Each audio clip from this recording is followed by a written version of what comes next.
Prior to landing his plum role as Aragorn in Peter Jackson's Lord of the Rings trilogy, Viggo Mortensen was probably best known for his ball-breaking turn as Master Chief John Ergale in G.I. Jane.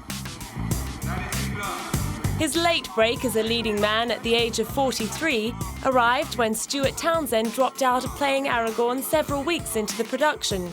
The story goes that Viggo would have turned down the role, but for his young son's enthusiasm for J.R.R. Tolkien.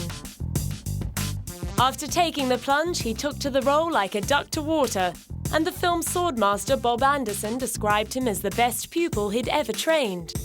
But for Viggo, expert swordsmanship would have just been one more string to an already impressive bow of special skills. Britain and the United States could take a page out of. Born to a Danish father and American mother, he not only speaks fluent Danish and English, he is also conversant in Norwegian, French, Italian and Swedish. Having completed a bachelor's degree in Spanish at Lawrence University, he was fluent enough in the lingo to answer Argentinian journalists in their native tongue when promoting The History of Violence, his first collaboration with director David Cronenberg.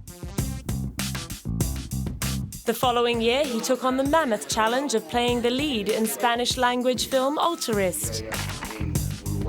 Aside from the language and the challenge of portraying a classic Spanish hero, Viggo also had to master the art of bullfighting. For Viggo, being an actor never appears to be so much about the end result as the process of making the film. At the 2003 premiere of the final installment of the Lord of the Rings trilogy, he certainly didn't get carried away with all the fanfare. It's nice to be here, above all, with my friends, you know, who I made this movie with. And I'm glad people like it, but even if they didn't like it, I would still feel the same about the experience of working with these people. I mean, the thing I take away from it is that memory, you know, of doing it. Ooh, I'm sorry. Quickly, what's your proudest achievement now, looking at this picture, especially the third one? Surviving it. Teaming up with David Cronenberg again for the critically acclaimed Eastern Promises cemented his credentials as a leading man.